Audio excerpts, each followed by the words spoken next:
Okay. Okay, let's come back together.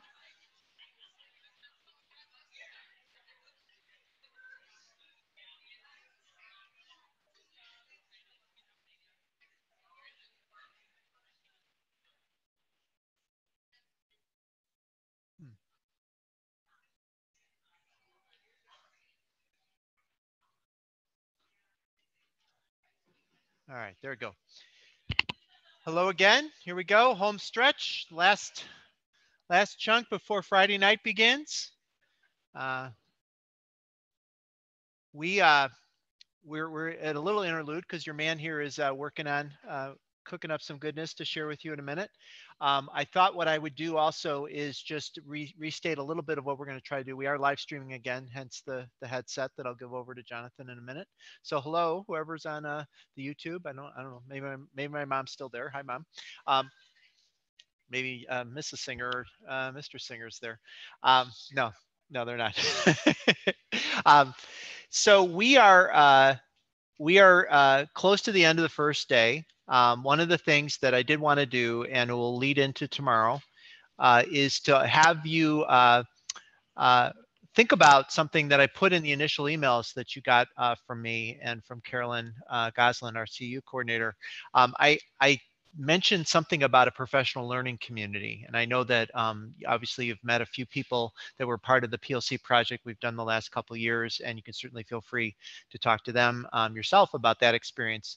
One of the things that we really see as interesting, but also a bit urgent, is the need to create learning opportunities through the summer, through the school year, in the ways that we actually are now learning as adults.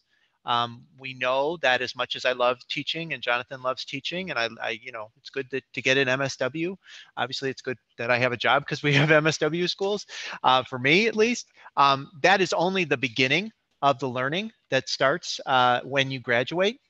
And that experience, I think, that I talked about this morning about having people who graduate and who are really, in many cases, not provided with opportunities to get better at what they do.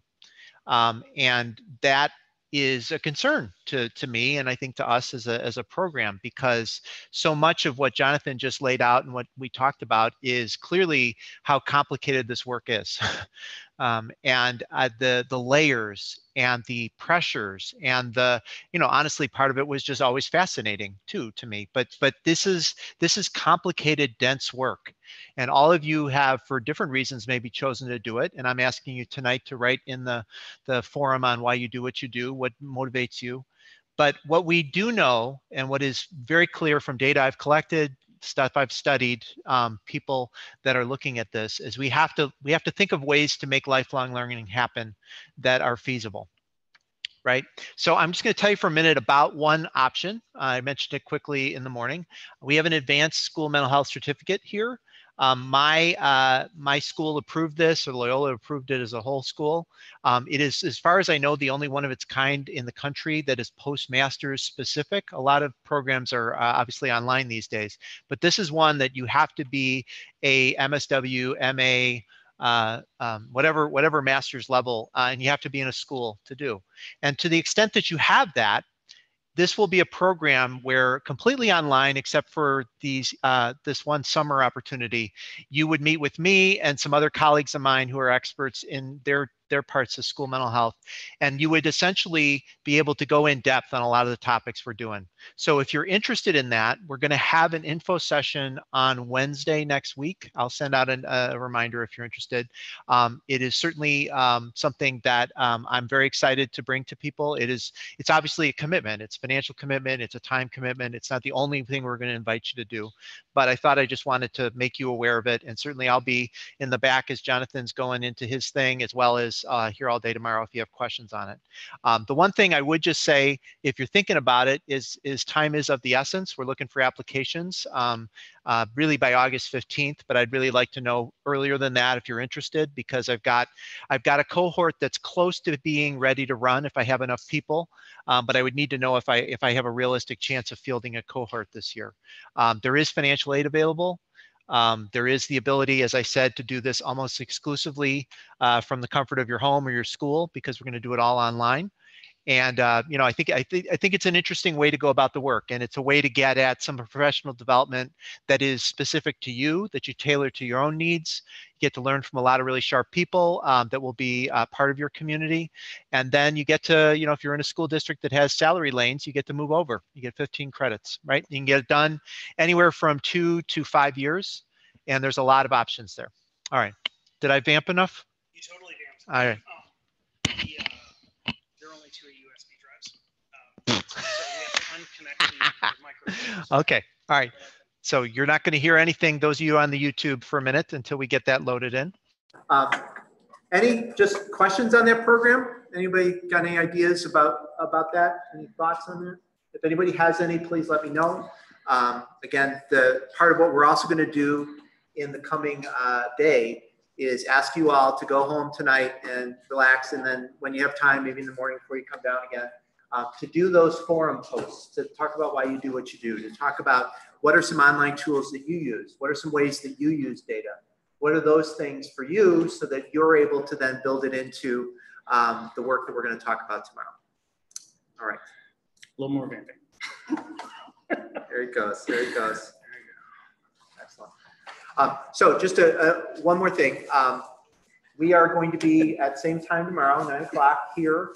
The one thing I would offer, I know that Ms. Gosselin sent out some email about parking. Make sure that the parking you do tomorrow actually has a Saturday discount, because not all of them do. So double check that on the website that she sent. Most of them do, and most of them it's just fine. But you do want to make sure that, because you don't want to be leaving energized and ready to go, and all of a sudden, oh my God, I paid a lot for parking, if possible. All right, I think we may just be ready. All right, here he is. He's back. All right. Hi. Thank you for that. Thank you, Dr. Kelly, for vamping, and for this. Really, this is, you know, I'm not from Chicago. I was raised in the DC area, and I've lived in Austin, Texas for many years. And I lived in Philadelphia for 7 years. Most recently, just moved to the area. And I was so impressed that this program exists, because programs like this don't exist, right? Places where you can come together and meet peers and hash things out. It's really amazing. So I'm really impressed with the work that that Dr. Kelly's done. Obviously, talking with you all today, impressed with the work that you guys do. So let me turn the screen back on. So this is my book, and a lot of what I'm going to talk about is suicidology. I know that his hope is that if schools adopt this curriculum, that when you have kids that are you know, struggling with or learning how to regulate emotions, right? When they're dealing with some of the things that we know can put kids at risk for suicide, that there will be stuff built into the schools that provide them with skills, that provide a common language for folks in schools to talk about things, and for kids that are returning from hospitalization or who are in treatment, they return to environments where there is, again, a common language, not necessarily because they've received dialectical behavior therapy, but there is a language, the socio-emotional language that will facilitate their improvement in whatever it is that they're addressing. So I just wanted to give a plug for the DBT. It's called DBT Skills in Schools. I don't get any money for it. I don't really get very much money for my book also. I'll just be very clear about that. Not that anybody had any questions. Yeah.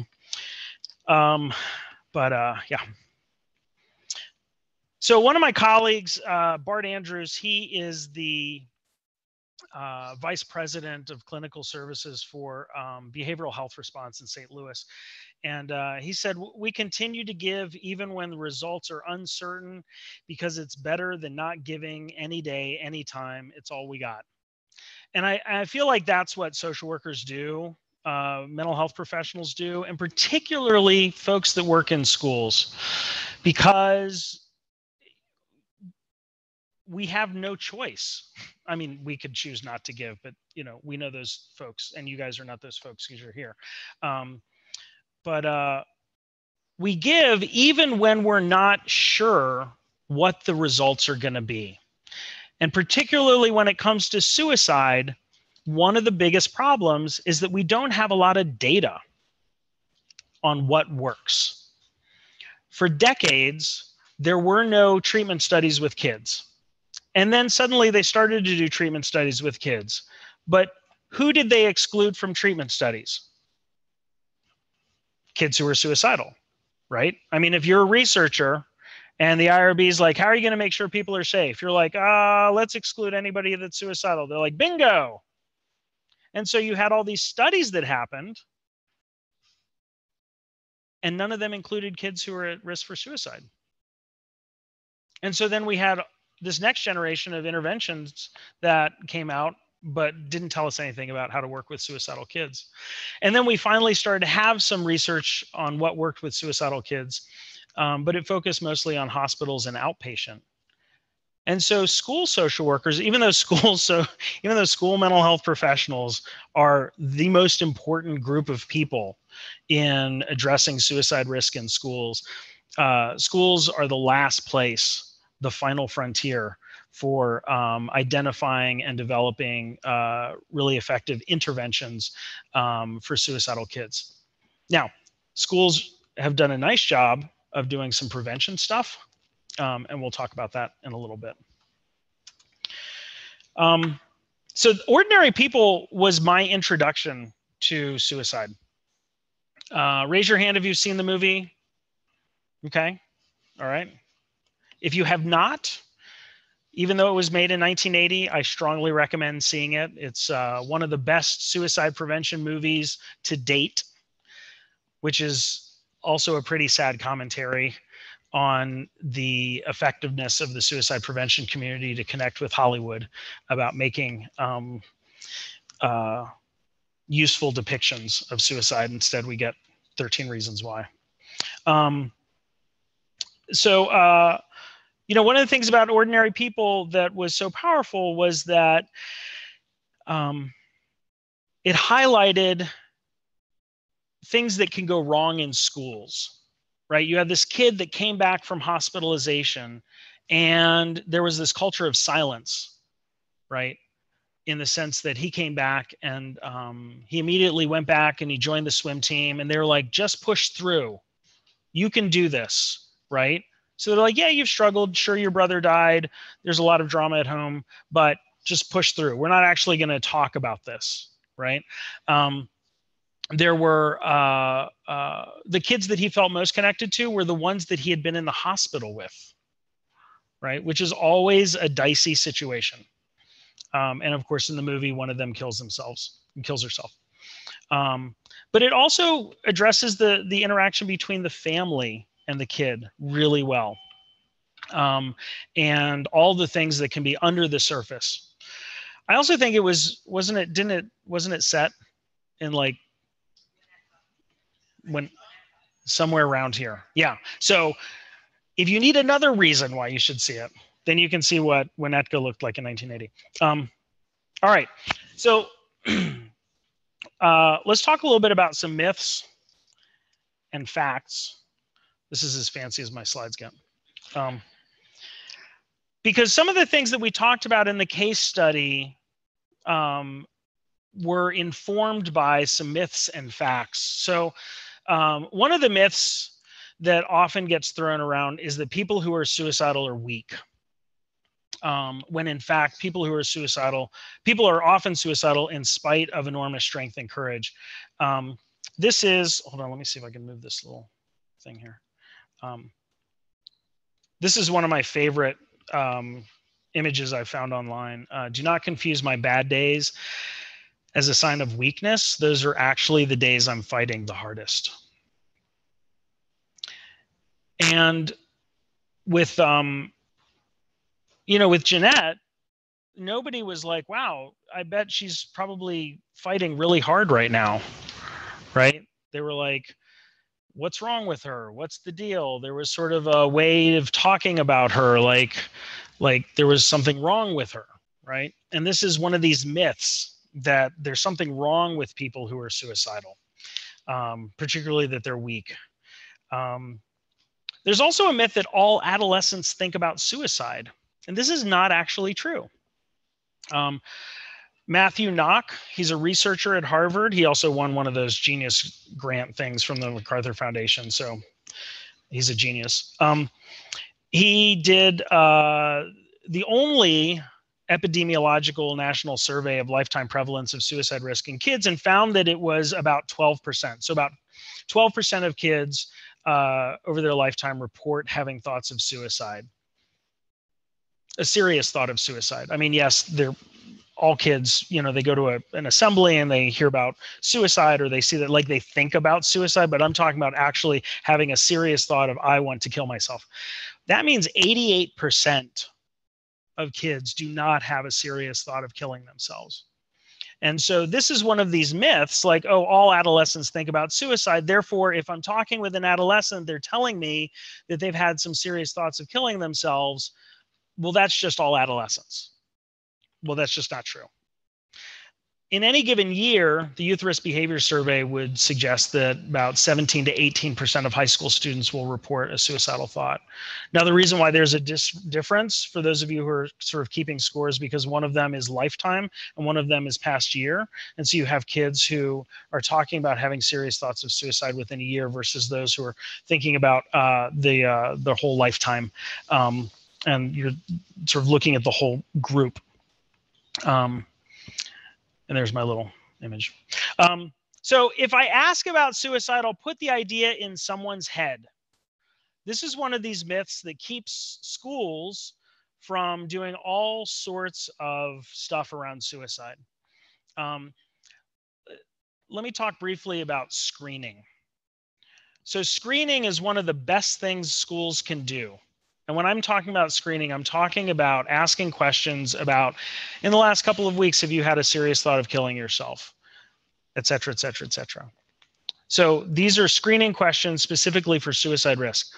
Now, on a logistical side, it can be challenging for schools, because if you get kids that are like, why, yes, I have, then you have to do something, right? Which is a workload issue.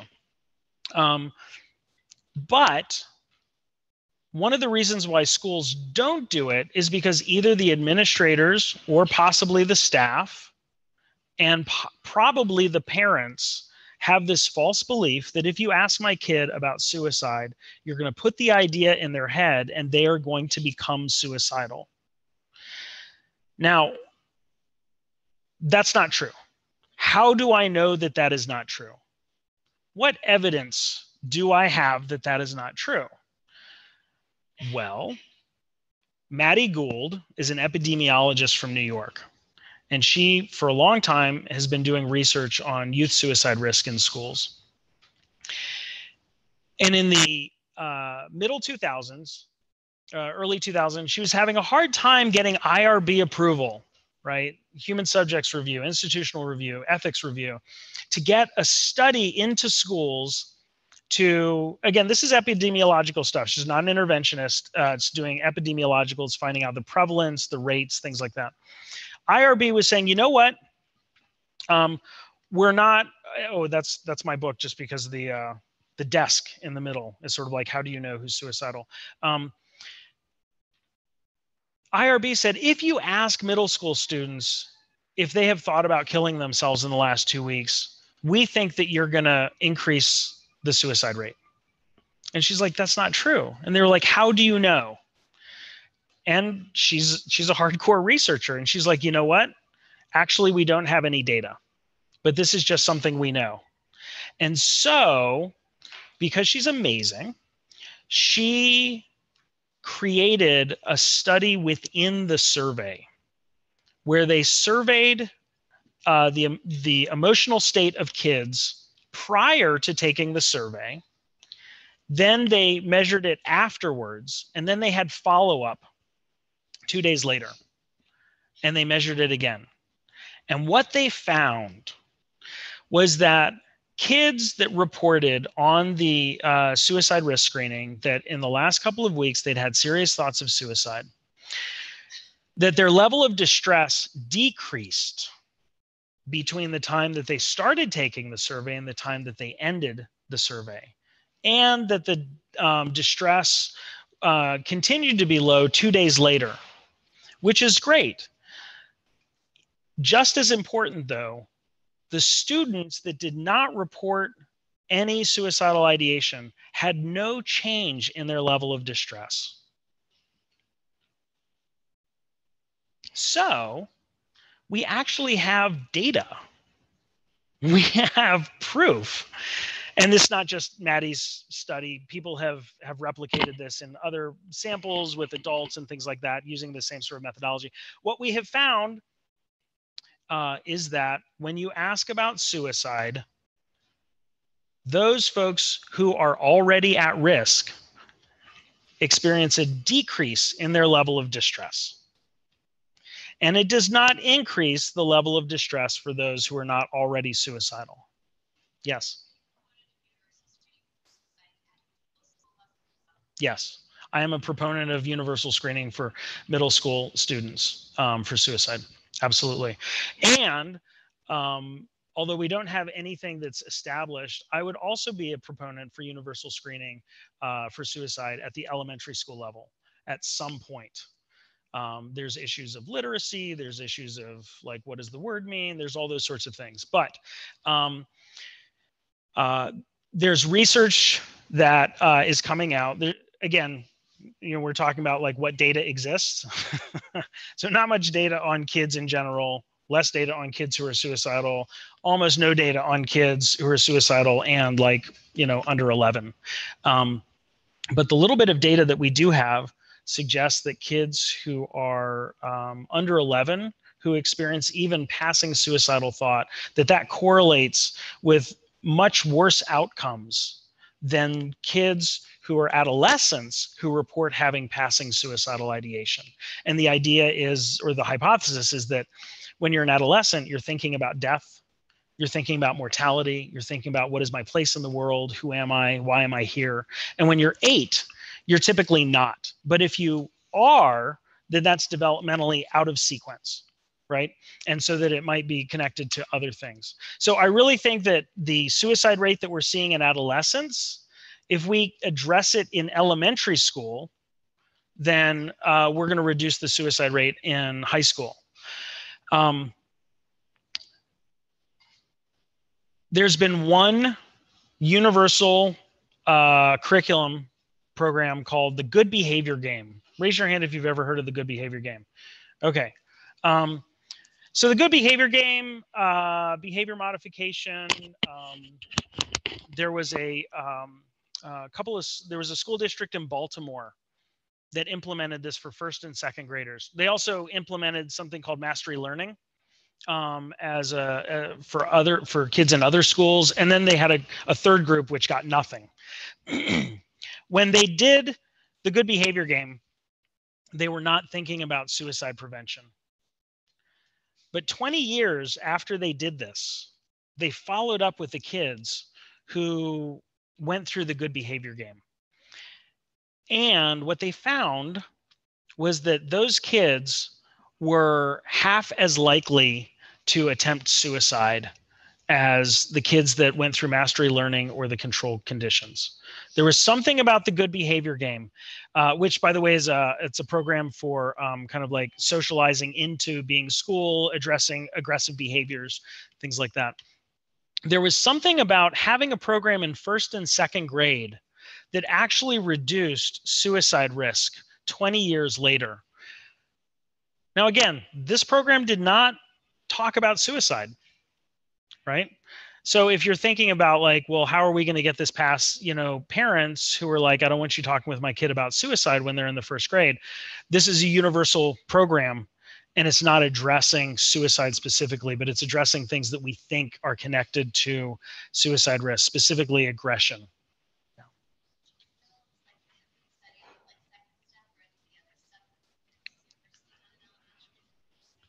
You mean, have they looked at suicide risk among kids who have done?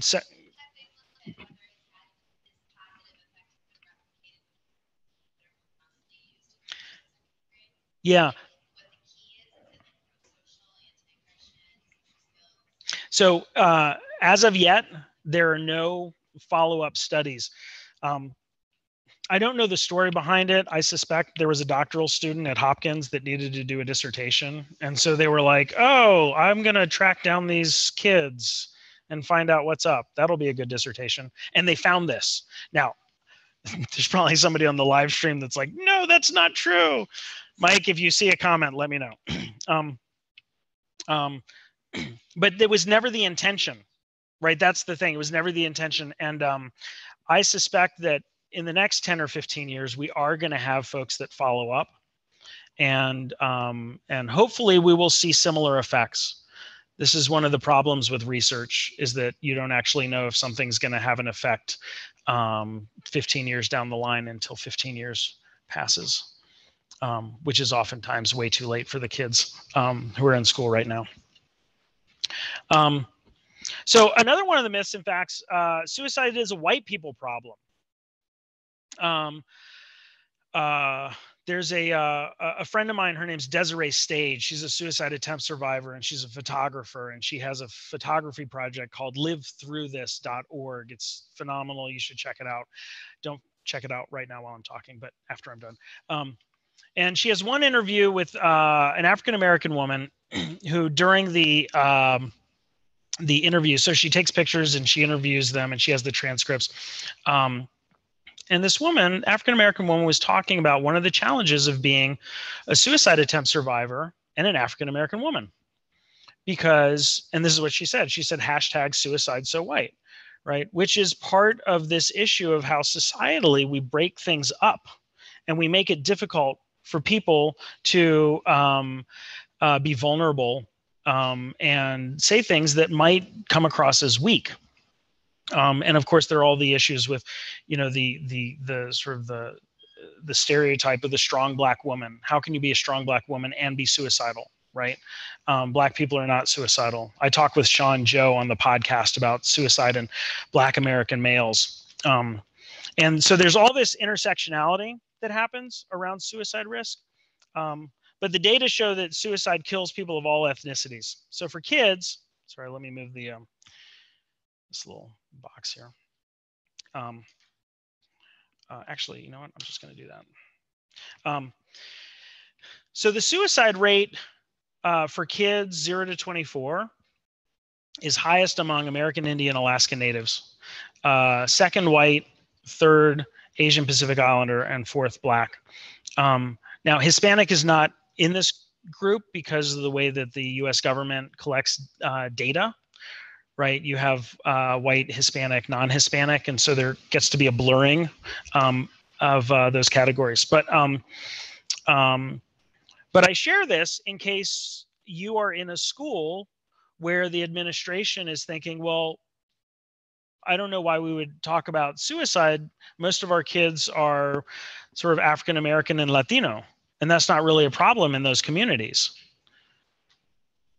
It is. I mean, it is a problem in those communities, right? And so this is one of these myths that as social workers, it's up to us to do some debunking. All right. Myth, if somebody really wants to die by suicide, there's nothing I can do about it. And the fact is that suicide is preventable. Even those at the highest risk still have parts of them that want to live. This was my failed attempt at finding a glass half full. But I think, was it Oprah that said, even when there's a glass that's half empty, there's still a pitcher of water nearby that you can fill it up, or something like that. Suicide is selfish.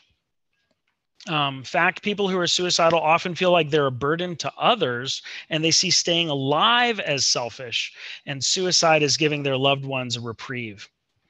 There's a great article by Stacy Friedenthal, who's a social work professor out of the University of Denver, who herself recently came out as a suicide attempt survivor. But she wrote an article saying, is it selfish to die in a tornado? And that's the analogy that she uses to talk about what it's like to be swept up in kind of a crisis that's so intense and overwhelming that you would think about killing yourself. All right. So I love this quote. Jerry Reed, he's a suicide prevention advocate, and for a long time was the head of the Suicide Prevention Resource Center. But he says, behind every statistic is a tear, which is particularly germane in the field of suicide prevention, because we do talk a lot about stats and prevalence. And, you know, as a suicide prevention researcher, I'll get emails from colleagues who are like, oh my God, my recruitment's going great, which is one of those things where you cheer as a researcher, but it's heartbreaking because it means there are a lot of folks who are suicidal that are signing up for those surveys. So deaths 10 to 14, I want to highlight this really quickly. So we have motor vehicle traffic injury, which was about 4.5 per 100,000 in 1999, has dropped to about 2 per 100,000, which is great. But we see that suicide has increased to the point where it is, and this is not a statistical difference, but numerically, more kids 10 to 14 killed themselves than died in motor vehicle traffic accidents, which is totally unacceptable. And then you have homicide, which sort of floats around 1. And a lot of times people think, oh, wow, I think about kids, you know, people getting killed more often than they kill themselves. But there were about 42,000 suicides last year and about 13,000 homicides. So you're about 3 times more likely to kill yourself in America than to be killed by somebody else. So here's some more stats. Suicide is the second leading cause of death. There are almost 6,000 suicides for kids 0 to 24. For every suicide, there's 918 attempts, and approximately 17% of high school students think about killing themselves. Now, according to the Youth Risk Behavior Survey, suicidal ideation and attempt is higher in middle school, but deaths increase in high school.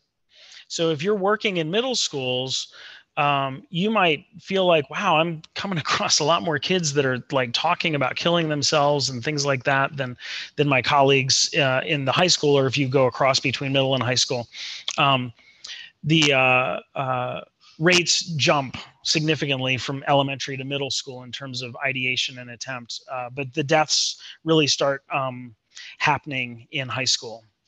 15 to 24 is, I think the stats are 15 to 24 accounts for almost 4,000 of those deaths out of the 6,000.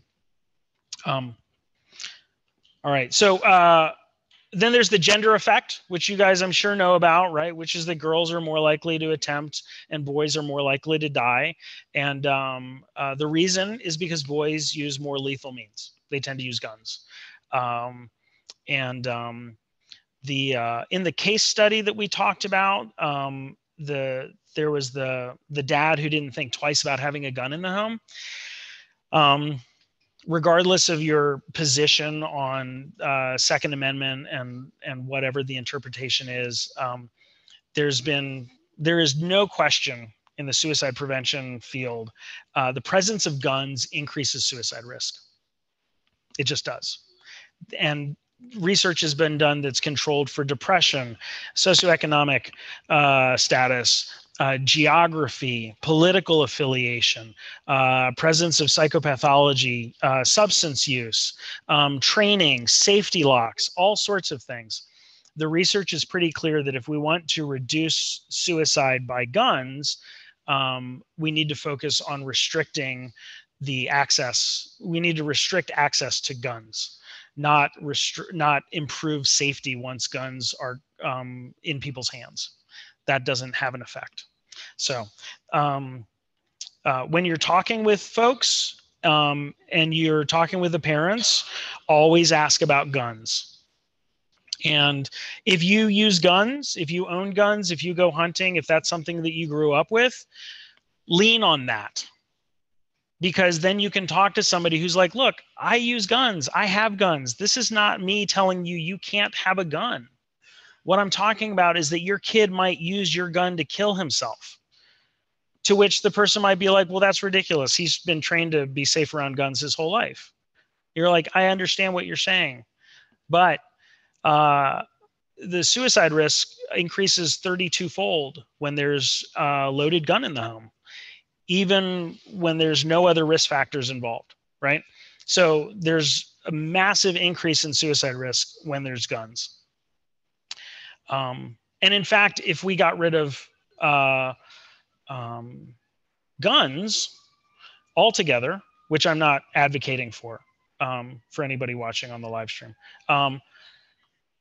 But if we got rid of guns, we would probably reduce the suicide risk by about, the suicide rate by about 50%. So it would drop from 42,000 to about 23,000. I think that's the best estimate. And part of the reason why is because people rarely engage in what we call means substitution. So if you're thinking about killing yourself with a gun, if the gun is not available, it's not likely that you're then going to choose another method such as pills or knives or hanging or jumping or that sort of thing. Now, it does happen, but it's much less likely to happen. And one of the reasons why we know, so you're probably asking yourself, Jonathan, what's the evidence for that? So in places like Great Britain, where they changed the packaging of acetaminophen, which is Tylenol, from the bottles that we get, you can go to Walgreens and you can get like 200 Tylenol, extra strength Tylenol for like $14. About 12 of those will kill you. Anybody in the room. If you take 12 right now, in a week, you would be dead. That's just how it works. If you're like, wait a minute, I don't remember reading that on the box. That's right. McNeil Pharmaceuticals is not putting that on the box, but that's what we know to be true. So, fun fact, if you're working with kids and they say, well, I'm just going to take some aspirin or something, ask them like, well, like aspirin or like Tylenol or like what? Oh, just Tylenol.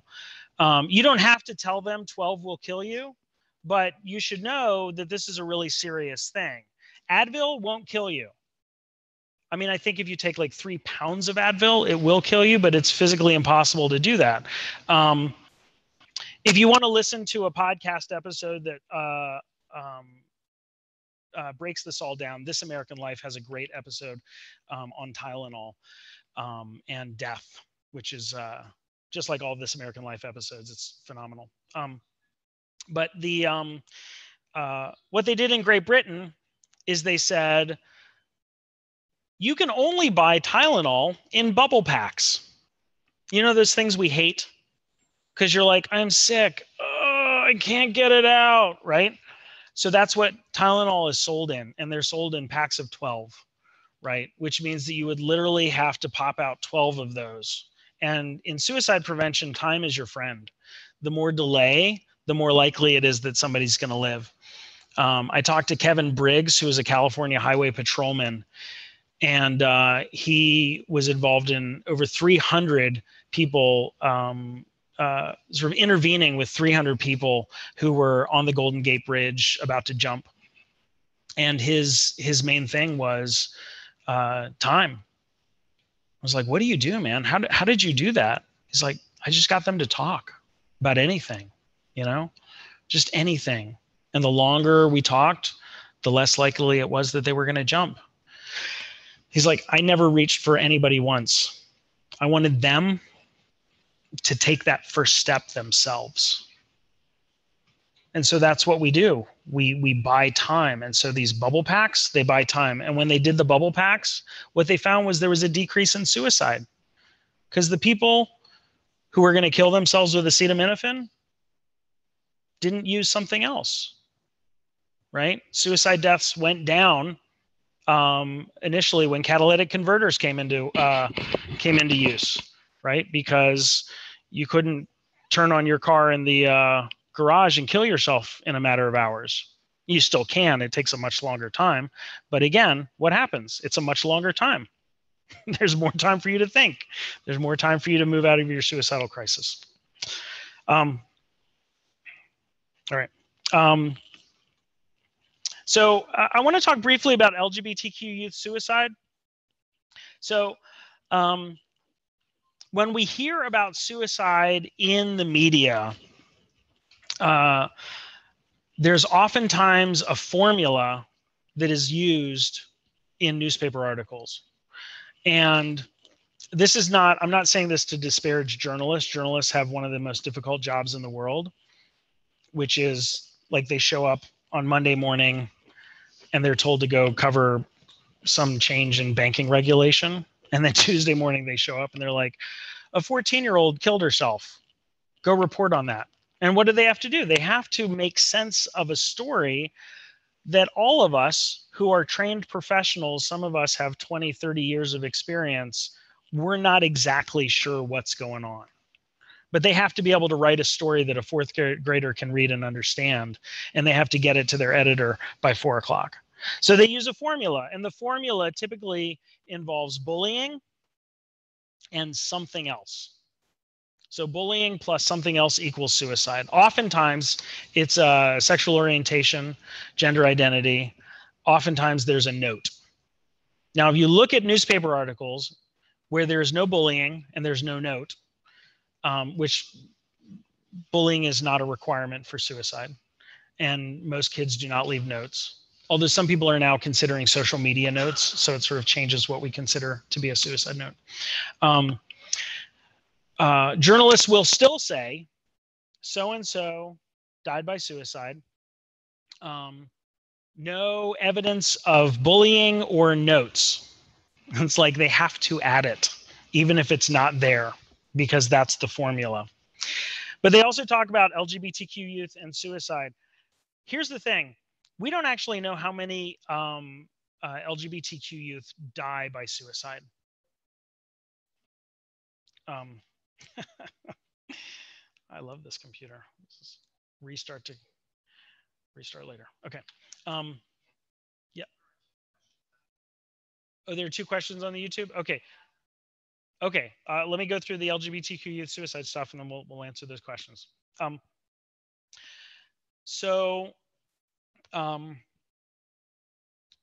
We know about suicide because of what's written on the death certificate. And we don't include sexual orientation on a death certificate, right? So if somebody says the suicide rate in LGBTQ youth is through the roof, we just don't know that, right? We can guesstimate, but we don't know. So I just want everybody to be clear on that. We do know that LGB, not T, lesbian, gay, bisexual youth, 2 to 7 times greater risk for suicide attempts. Trans youth, 25% higher risk for suicide attempts, and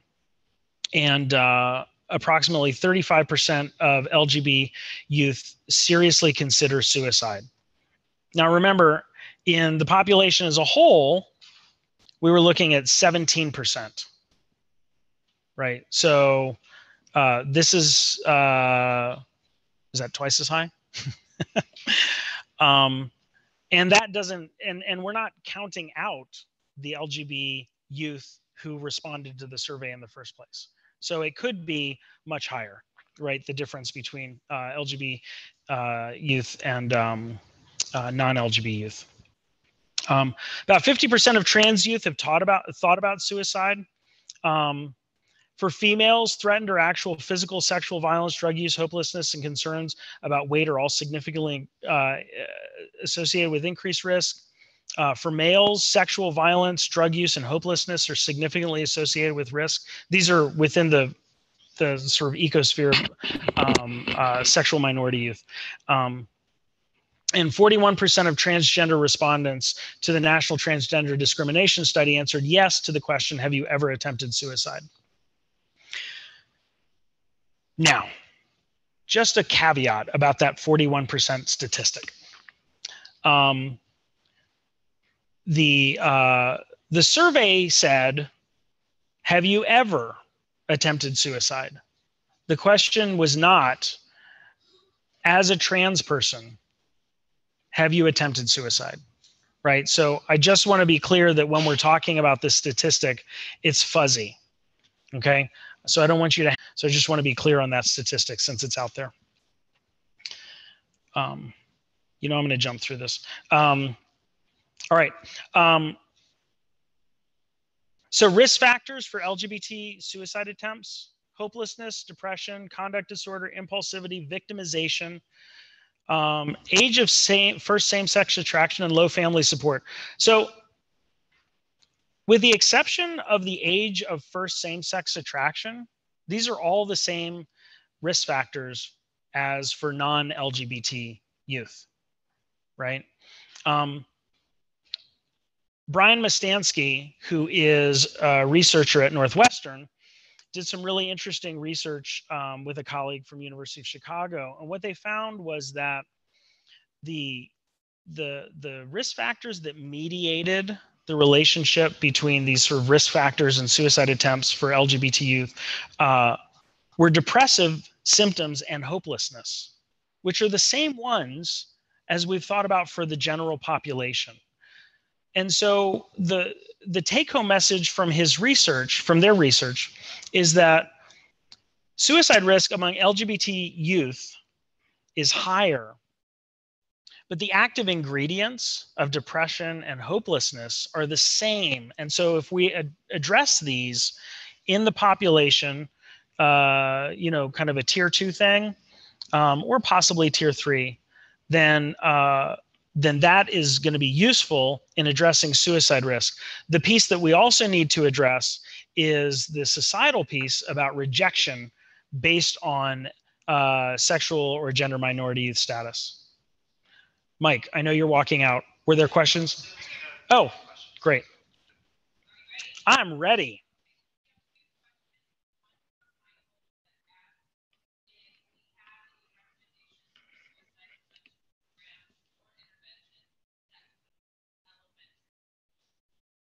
So the answer is good behavior game.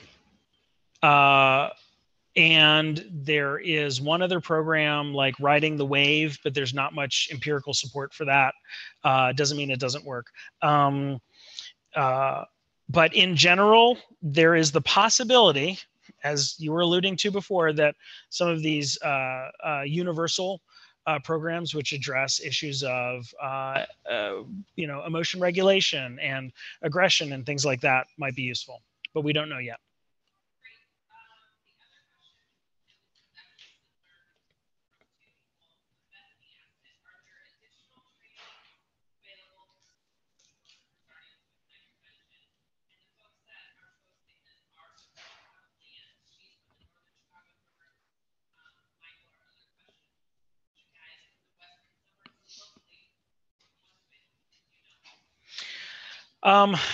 So again, the caveat that I'm actually not from around here. But I know there's a group called Alyssa's Mission that will help out with, that does SOS trainings and provide information around that. There's a group, is it called Erica's Lighthouse, that does stuff. And so I know that there are some groups out there that are involved in schools, that are very interested and active in this area. There might be more. So I will, yes, do you know? No. Oh, you were going to ask a question. Did you have other resources? Oh, so SOS. So there's signs of suicide. There's also sources of strength. So it's unfortunate that you have 2 suicide prevention programs with the same initials. The signs of suicide program for a long time had research, had evidence, but there was a lot of criticism of the data in terms of the rigor of the studies. But in 2016, and I forget the author's name off the top of my head, they published a study that was really well controlled, and it suggested really good outcomes in terms of reduction of suicide attempts for youth that went through the SOS programs. Currently, I would give SOS this, which is much better than pretty much everything else out there. In fact, when I have to do a quick elevator pitch, I say, if you're doing elementary school, look into good behavior game, and if you're looking at middle and high school, look into SOS. So that would be my take, and that's based on the evidence that we currently have. Yeah.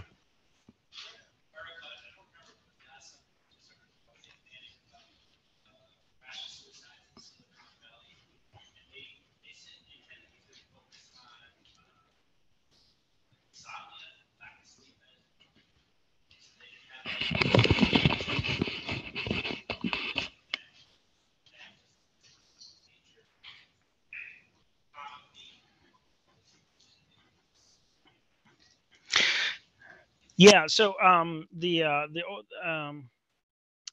Palo Alto, was that it? So the CDC actually went in. They sent in a team to investigate this, and the final report came out a couple months ago, and you can find it online if you look up CDC and Palo Alto and youth suicide. One of the things that they concluded was that sort of if you look at the trends of increase and decrease in suicide, that it actually was not an outlier. There was a lot of anxiety and concern about it, but it ended up not necessarily being an outlier. I don't remember the specifics that they talked about, but in terms of insomnia and lack of sleep, sleep is a huge issue. I mean, anybody that works with teenagers, they need so much sleep, they get so little sleep. And I don't know about you, but when I don't get a lot of sleep, or when I don't get much sleep, I don't do very well. You just ask my kids, who are 5 and 9. I have 5-year-old twin boys and a 9-year-old daughter. And when daddy is tired, he's not so nice. And I'm an adult and my feeling brain is connected to my thinking brain, so I can work through these things. But I absolutely think that asking about sleep, and if when I worked in Texas, I asked about hydration. I would find out how much water are you drinking. Now, I'm not a nutritionist. I'm not prescribing water, but I would talk to kids who were like, I don't drink water. And so they would be dehydrated, like severely dehydrated, which is bad on multiple levels. So there are lots of these sort of kind of everyday things that we can think about as risk factors. All right. Yes, question.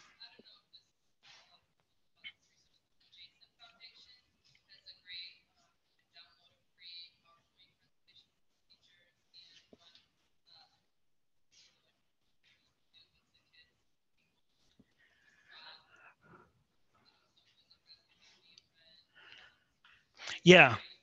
Yeah, the Jason Foundation is a great organization. There's the Jason Foundation. There's the Suicide Prevention Resource Center. It sort of, oh my God, what's that word? It brings together, whatever the better word is, it brings together all of these resources. So it's a place where you can go and you can search for interventions and treatments, as well as other resources. For those of you, I know there were only a handful of folks who said they primarily worked in high school, but the JED Foundation focuses on colleges and universities. And so if you're working with kids who are suicidal, they will go to college, not all of them, but so you want to know sort of what's out there and what's available. And one of the things that I always recommend for high school counselors and folks that are kind of addressing this issue of kind of what comes next is to think about what is the culture at the university around suicide prevention? I know that the University of Texas at Austin has an amazing suicide prevention program in place. And it's integrated with their wellness program. They also have sober living dorms at the University of Texas for those in recovery. And they have tons of resources. So if you have kids, if you have students that are moving on and you know that suicide risk has been something in their past, the JED Foundation and these other things are ways to think in terms of like continuity of care across educational settings. There were a couple other hands up. Yeah.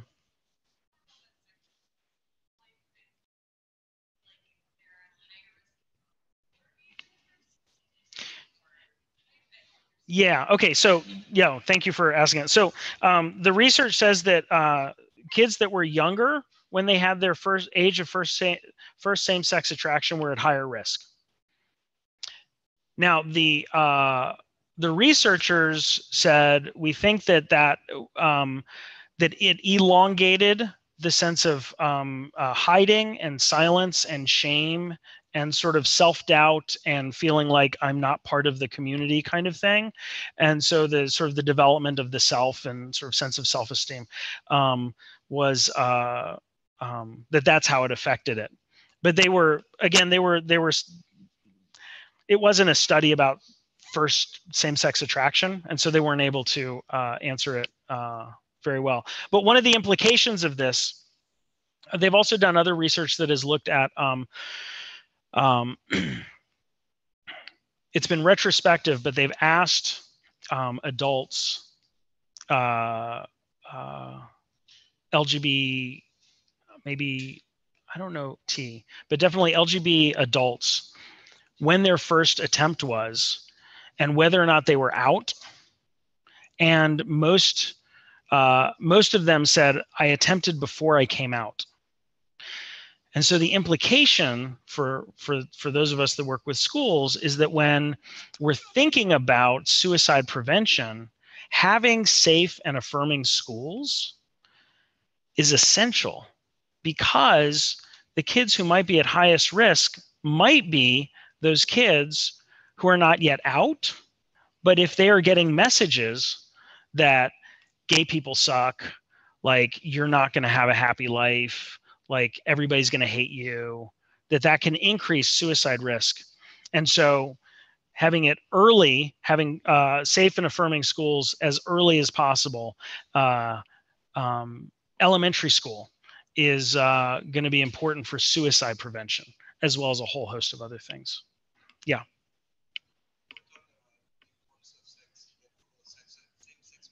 Mm-hmm.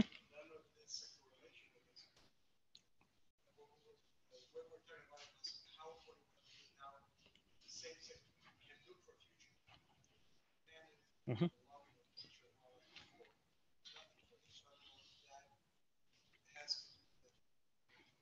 So, yeah. Yeah, so there's so the question is, or the comment was about the acceptability and sort of the legality actually of marriage equality, and the role that plays in sort of emotional well-being for LGBTQ youth. And there's actually some research that I think prior to marriage equality being passed as the law of the land, found that kids that identified as LGBTQ who were in states that had already acknowledged or had already made same-sex marriage legal, that there was a reduction in suicide risk. So controlling for a bunch of things. So it is possible, based on the research, that is the case. I mean, it makes sense, but also, like, now if you're, a gay 14-year-old, you can also look forward to maybe having to get divorced someday too. So there's that side of it. So my friend Des that I talked about before, the photographer, she likes to say that she's infamous for having the first highly publicized gay divorce in New York. So if you're watching, Des, hey. All right. Let's see.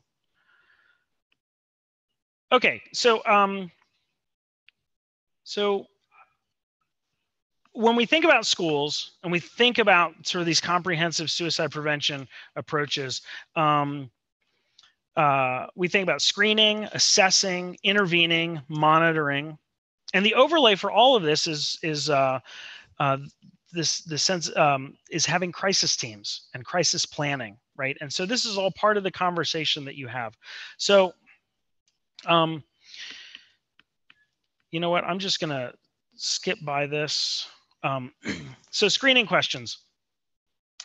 We were talking about screening. So in our book, we created a suicide screen, and one of the things that we did in the book is that we got the publishers to agree that anybody that bought the book can use the forms, like the copyright is transferred to the owner of the book. So I know that it's a big issue in schools. You're like, oh, I'd love to do this, but it's copyrighted and we have to pay a lot of money in order to actually use it. And some schools are like, we can't do it unless we buy an official copy of the form. And so so we created a bunch of forms so that folks in schools could use them without worrying about violating copyright. So this is a screen that can be used either universally, or it can be tier 1, tier 2, tier 3. So have you wished you were dead? Have you felt that you or your friends or your family would be better off if you were dead? Now, those first two questions, those are not specifically about suicide. Those are just death. And this is an important thing to remember when you're assessing for suicide, is that you can wish you were dead, but not actually have thoughts of killing yourself. And so when you're talking with kids, if you ask questions like, have you wished you were dead? They might say yes. Have you had thoughts about killing yourself? They could say no. And that can be a reasonable and legitimate response. Yeah.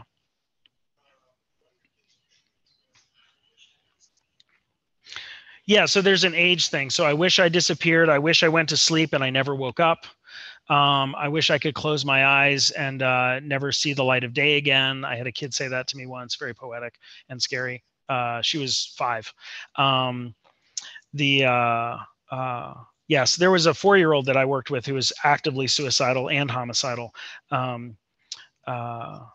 which if I told you about her, I would probably cry. So I'm not going to. Asking these questions. Oh, and I should say that research suggests that younger kids actually understand the concept of suicide sooner than they understand the concept of death. Because of their egocentrism, it makes more sense that you could do something to end your own life than that you could just die. They're like, but why? They're like, well, they were old and sick, but why? Well, they just died, but how? You're like, heart attack. What does that mean? You're like, look, he killed himself. What? He killed himself. Oh, so what's for dinner? You're like, great. All right. They get it. Right. And so I share this because a lot of times people are like, oh, we can't talk to little kids about suicide. And we forget that for little kids, that is not a taboo topic, right? Lots of things are not taboo for little kids. Like sneaking out of bed at night is really bad. But killing yourself, that's just something people do. So have you thought about killing yourself? Have you tried to kill yourself? Do you have a plan to kill yourself, right? These are some of the questions that you can ask on a screener. Now, assessment.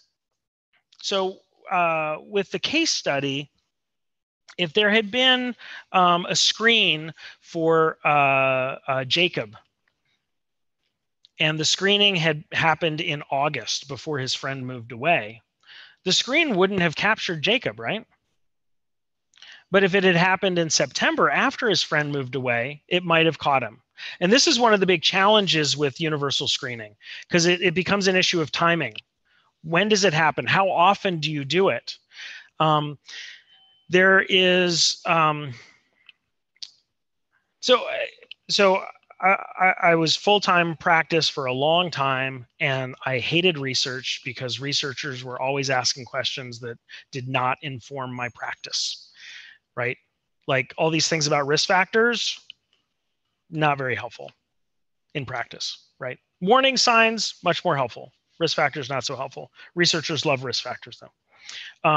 But with the advent of technology and cell phones, researchers are now able to do research to ask specific questions in controlled environments and provide practitioners with information that is actually useful.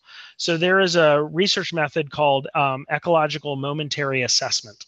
And basically what it means is that I sign up for a study, and 3 times a day, my phone is going to go off, and I'm going to answer a couple of questions, and I'm going to put my phone back in my pocket. I'm going to keep going. And the researchers are going to do that for a month. And at the end of the month, and they're going to be able to do that with 1,000, 2,000, 5,000, 10,000 people, they'll have a lot of data about people moment by moment. And they use this with suicide risk with adults in a study that just came out a couple weeks ago. And it's remarkable. And what they found was that the intensity of suicidal ideation varied dramatically within a matter of hours. So here's the take home for this. One, this idea of assessing somebody and that being valid for 72 hours, that there's no evidence for that. There's no research to say that you can do an assessment on Monday morning and have it be valid on Wednesday. Now, I know the law sort of oftentimes has that 72 hours thing. Like if you did an assessment, it's good for 72 hours. But the research for adults suggests that's not true. Now, what this also means for you as folks in schools is probably what you've seen. You see a kid in the morning, they're doing awful. You see him again at lunch, they're like a different kid. And then by the end of school, they're awful again, right?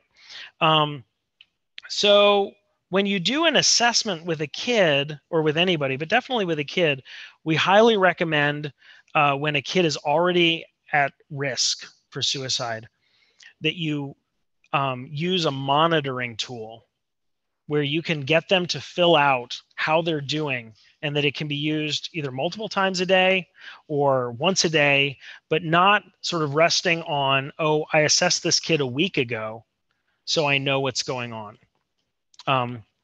So I'm sure that we're going to have more research come out over the next couple of years with ecological momentary assessment methods and other things like that. But yeah.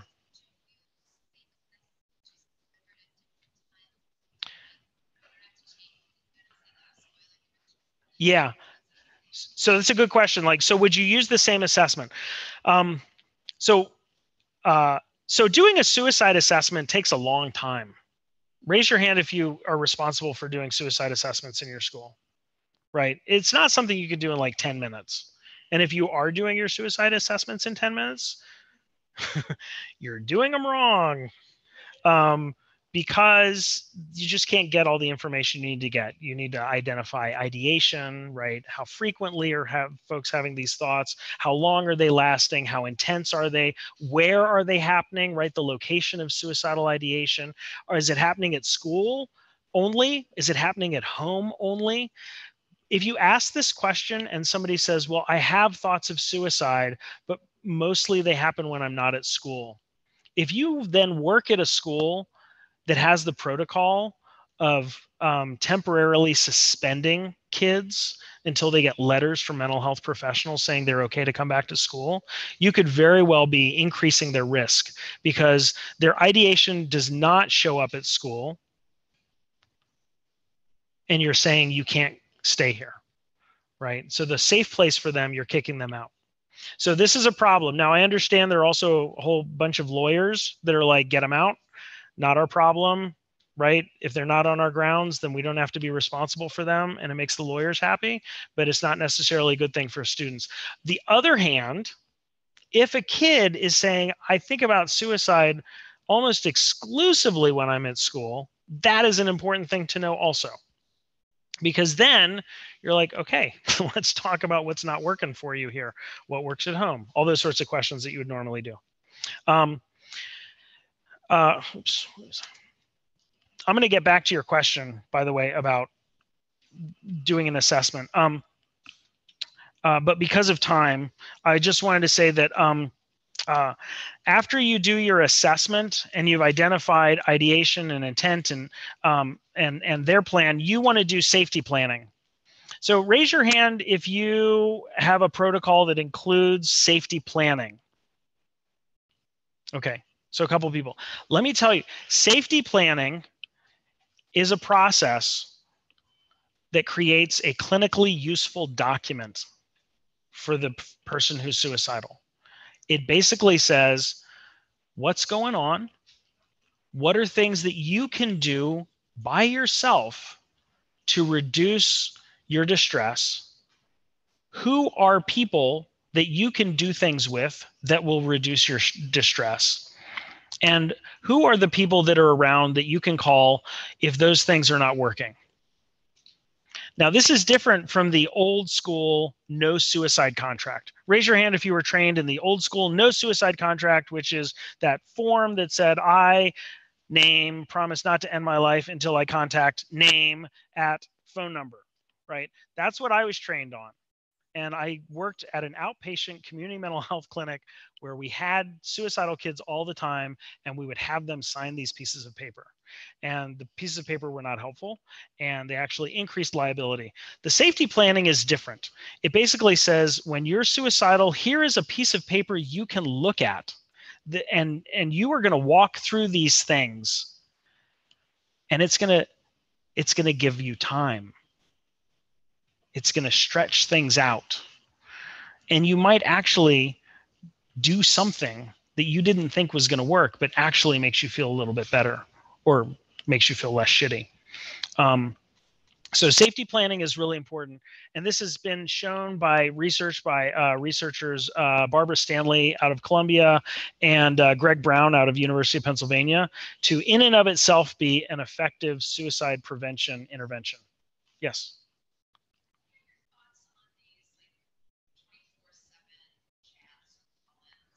Crisis text line, things like that. Yeah. So I think that crisis text line is great. I highly recommend it. 741-741, text start or hello or hi or whatever, and you'll start a text line. Nancy Loveland, who started it, she started Dress for Success,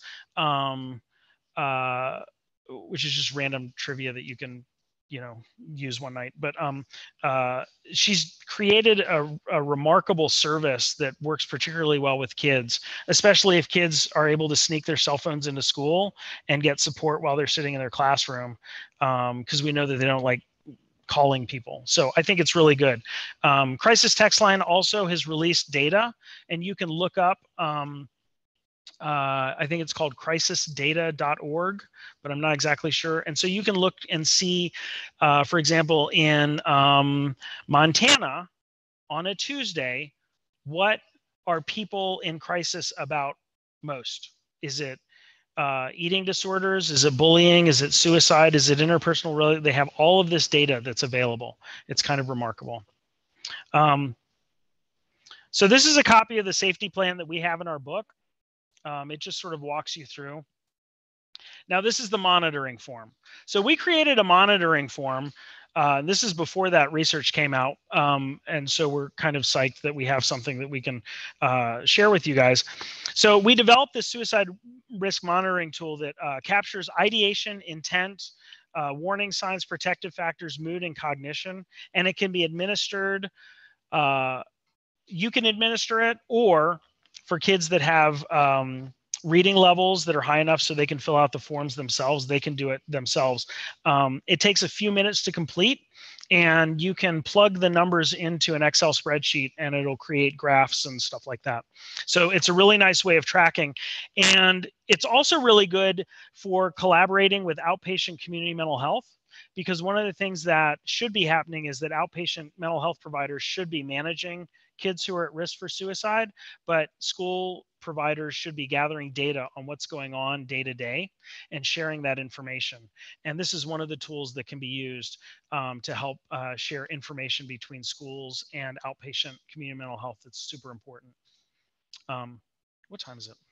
Okay, 4:15. We're done at 4:30? Okay.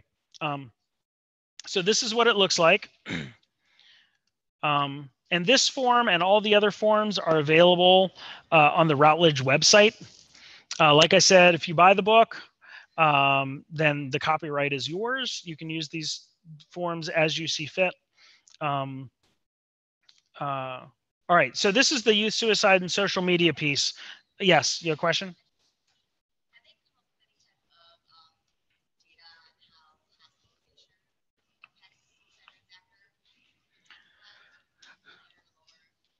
So the effective hospitalization on suicide. So that's a tough question because kids are more likely to make suicide attempts sort of around hospitalization than not. But you're talking about a very select, sort of biased sample. Also, what happens in hospitals varies. So, for example, in New York, you have folks like Alec Miller, who in the 90s took dialectical behavior, or in the early 2000s took dialectical behavior therapy and modified it for adolescents. And so a lot of the hospitals in New York have DBT in the hospitals, and kids come in and they straight off the bat, they get involved in those programs, and there's some evidence that they're helpful. And then you have other places around the country that I won't name where kids get hospitalized for at most 72 hours and nothing happens while they're hospitalized. Maybe they meet other kids who are suicidal, but there's not much that actually happens to reduce suicide risk. And so it's really hard to say hospitalization in general. But for the most part, hospitalization should only be a last resort. Only when you cannot determine that somebody will be safe in the community, only then should somebody be hospitalized for many reasons. But so on social media, interactions are often public by default and private through effort. And this is an important thing to remember, because a lot of us grew up, and if we wanted other people to know things, we had to make the effort to let them know. But these days, you have to make an effort to keep people from knowing stuff. So when we think about adolescents, we think about kids on social media, we always have to ask the question, like, did they want everybody to know about this? Or did they just not spend the time to make sure that people weren't able to find it and see it? And if I was in a suicidal crisis, even if I knew what steps to take to keep things private, I might not necessarily follow those steps, even if I wasn't particularly interested in everybody knowing my business. Now, here's some acronyms that people should know. If we look at the last two, Deb and Sue are hashtags for depression and suicide. So in the case study, tired of Deb and Sue. So that was Jeanette's way of saying that she was tired of being depressed and suicidal. It didn't have anything to do with real people. If you go on Instagram and you search hashtag Sue, this is what will happen. A screen will pop up and say, can we help? Posts with words or tags you're searching for often encourage behavior that can cause harm and even lead to death. If you're going through something difficult, we'd like to help. Now, you can then say, well, I thank you for caring, but I just want to see the posts. But it is one way that social media is putting up, again, one barrier, one way of stretching out time between somebody saying, I'm going to look for Instagram posts about suicide and actually seeing them. So on Facebook, if you post things about suicide, this will pop up. Can we help? If you're going through a difficult time and want support, we'd like to help. Would you talk to a friend? We'll connect you with somebody you know. You can contact a helpline and you can get tips and support. Now, one of the interesting things about the research is that there's been some preliminary research that suggests that people who are suicidal, that their social media posts are different than those who are not suicidal. And Craig Bryan is a researcher that's done a lot of stuff with the military, and he has suggested that there might be signatures that are out there that vary in terms of the amount of information that people sharing about their emotions, the actions that they're taking, the thoughts that they're having.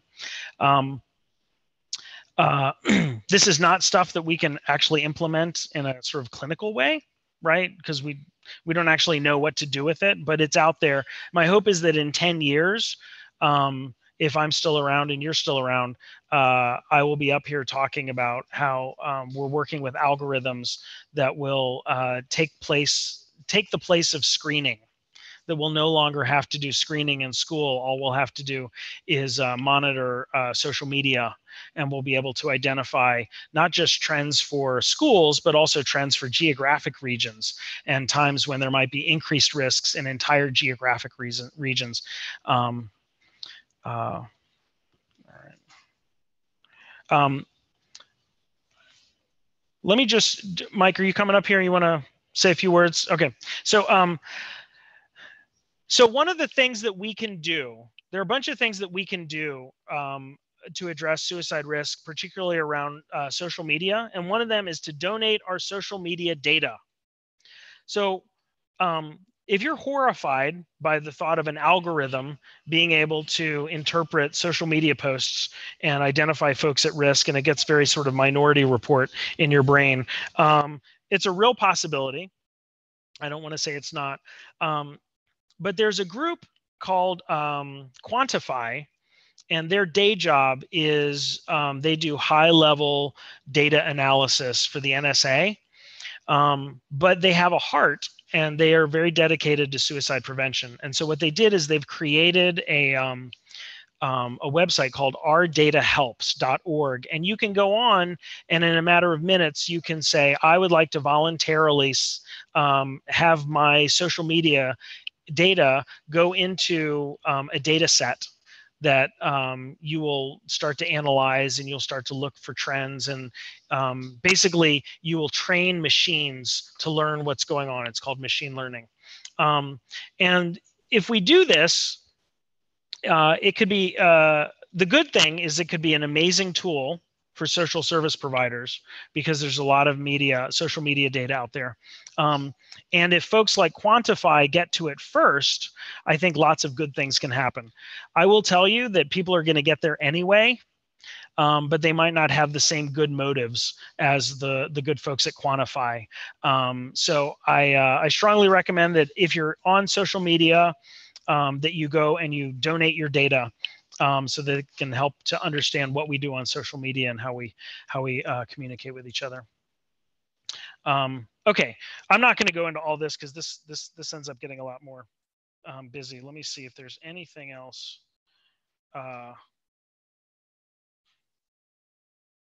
Yes, I'll just end with this. Yes.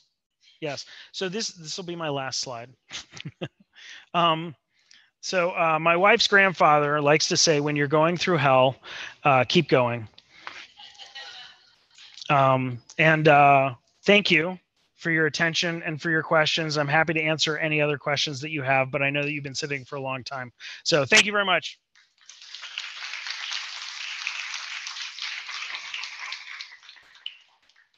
Thank you, John. All right. So, wow, what a day. We have heard a lot of, I hope, inspiring things, certainly some harrowing and important things just now. It is really exciting to have seen that people are already beginning to really, start to pop with ideas and things. So I wanted, before I send you off, I wanted to share a few things that are on the Why You Do What You Do. Lisa says, I love being a school social worker. I have a passion for learning. I feel like the school setting provides me a great space to help young people find their passion. I want to do it. Someone else says, Sarah says, I wanted to ensure equitable access to holistic trauma-informed healthcare, including mental health, to empower young people to have choice and access to multiple modalities of healing, and decrease barriers to lifelong positive outcomes. Thinking of what Jonathan shared with that study with the good behavior game and things that, a first grader learned that he or she is still using. And this one, these I just had to read out loud. I do what I do, Jennifer says, because every child is one caring adult away from a success story.